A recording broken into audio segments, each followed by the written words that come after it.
तीव्र विरोध आहे. सर्व पदाधिकारी इथे जेवढे काही आमदार खासदार सगळे त्याचा विरोध करत आहेत आणि आपण याची नोंद दखल घ्यावी आणि हे शक्तीपीठ आम्ही होऊ देणार नाही म्हणजे होऊ देणार नाही. हे काही किंमत नाही. आपण थोडं त्याला गांभीर्याने घ्यावं.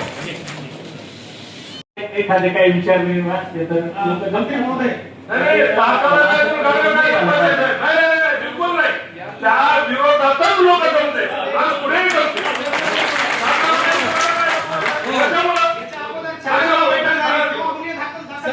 आम्ही आमच्या भावना मांडायच्या की नाही, फक्त शेतकऱ्याचं खच्चीकरण करण्याच्या हेतून हे गुन्हे नोंद झालेले आहेत. बाकी काहीच विषय नाही. येणाऱ्या काळात कोणी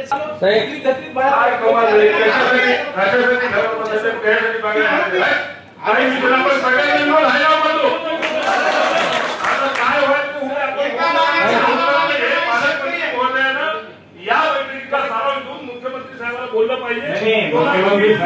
नसताना हा रोड का पूर्ण आजची एक मे पूर्ण जिल्ह्यातल्या ग्रामसभेचा ठराव आहे. साहेब एक मिनिट माझा ऐकून घ्या. जशी अलाइनमेंट पडली आणि जसे गट नंबर आले तशी माझ्या गावातल्या जवळपास 40 ते 50 शेतकऱ्यांनी जेवण करणं सोडून दिले. त्यांना झोप लागणार फक्त फॅनकडे बघायले. आणि जर समजा असे जर आम्ही एका जागी आलो आणि आमच्यावर जर कोणी गुन्हे दाखल करत असेल, आम्ही काय पाकिस्तान मधून आलेले नाही साहेब. आम्ही हडामासाठी शेतकरी आहे.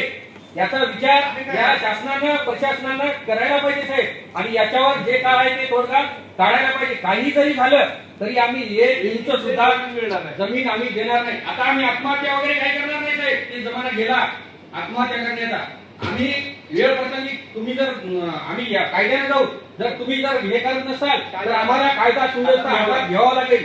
आम्ही मारूत किंवा मरूत मात्र शक्तीपीठ होऊ देणार नाही म्हणजे नाही.